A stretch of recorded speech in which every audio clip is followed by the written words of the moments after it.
будто принц за мной примчался на серебряном коне.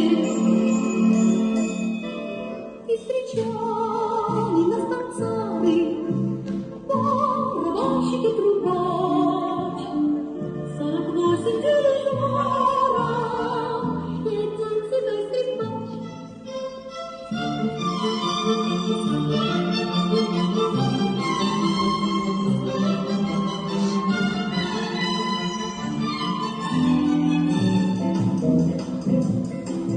Хоть поверьте, хоть проверьте, это был чудесный бал, и художник на манжете мой портрет нарисовал. И сказал мудрец известный, что румяный нет, композитор песни и стихи. Патша сарайына балға барамыз. Менің тапсырмам дайын ба? Я, анашым, біздің балға киетін көйлектеріміз дайын ба? Я, апатай.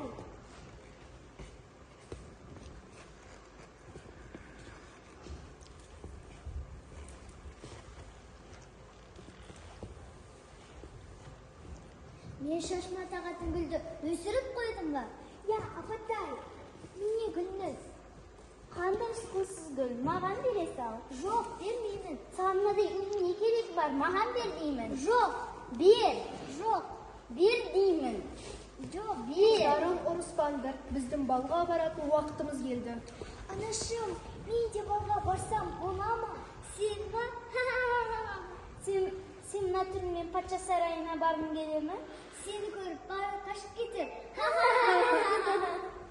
Жарайды, сенің балға баруына болады. Рахмет, анашым. Бірақ, бес қапшық бұршақтарды теріп, арықтарды тазартып, пештің күлін алуың керек. Содан кейін балға баруына рұқсат. Анашым, мен бұл жұмыстардың барлығын бір жылда да орындап алмаймын ғой. Ал сен тездетіп жаса, сонда үлгересің. Қыздарым, кеттік, бала кешігіп қалмайық.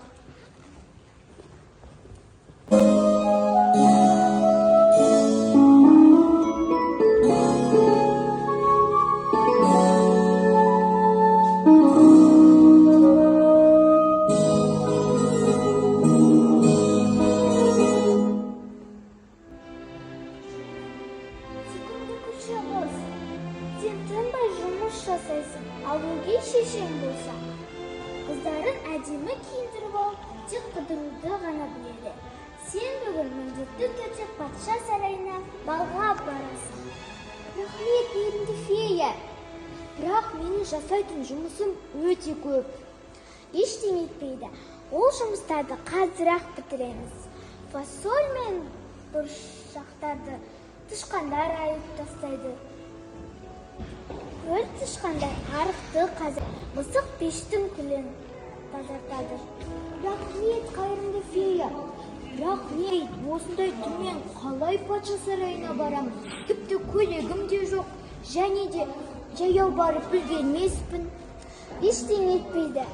Сенің көйлегіңді балға киетін көйлекке айналдырамын.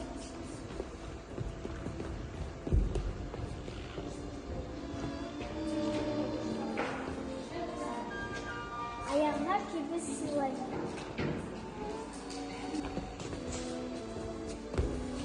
Асқабақтан әдемі киме жасадым. Бірақ есімде болсын, сағат 12-ні соққан кезде барлық сиқырдың күші жойылады. Осыны ұмытпа. Рахмет, қайырымды фея. 12-ге дейін үлгеріп келемін.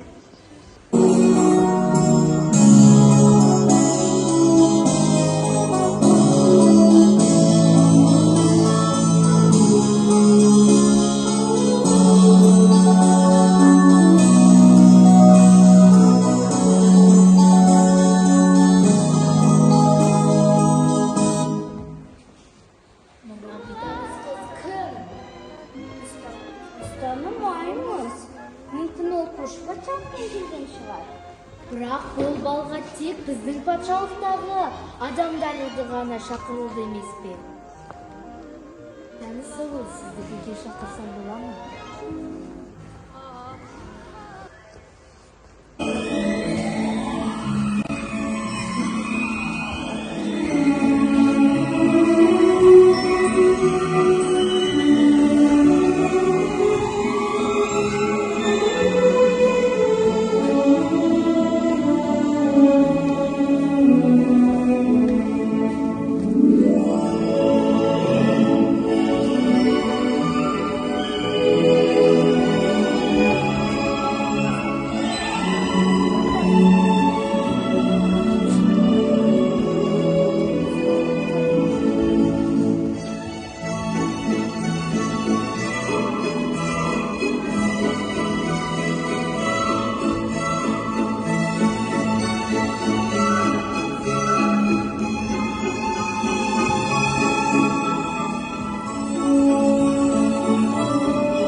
Сұлу бикеш, сіздің атыңыз кім? Менің есімім. Кешіріңіз, қаржыдан мен кетуім керек.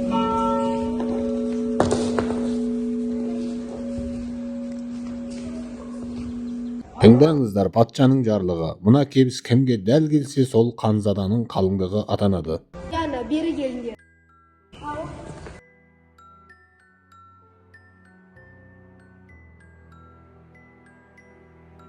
Кебіс кімге дәл келсе, сол менің қалыңдығым болады.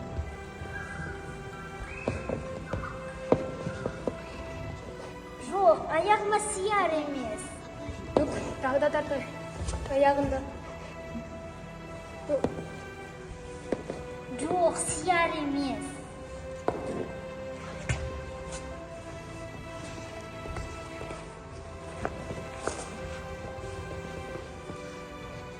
Жоқ, мүлдем сияр емес. Жоқ, сыймайды. Ал, анашым.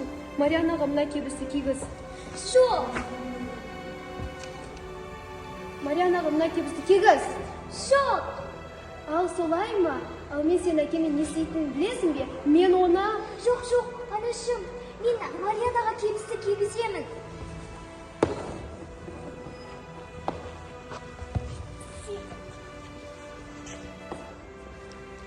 Сиді. Мен ханзаданың қалыңдығымын. Неге мен емес? Мен патша сарайына өз тәртібімді орнатамын. Анна, қызым, жылама, сені де бір жерге орналастырамын. Патша сарайы маған тарлық етеді. Ештеңе етпес. Мен көрші патшамен араздастырып қоямын. Жасауыл, алға бас. Жүріңдер, қыздарым, патша сарайына барамыз.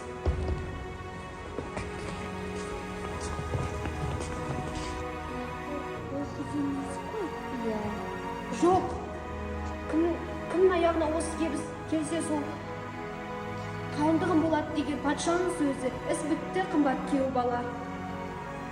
Күші қыз, саған киіну керек. Жақында ханзадамен үйлену тойым болады. Жоқ. Міне менің қалыңдығым.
Рөлдерді сомдағандар: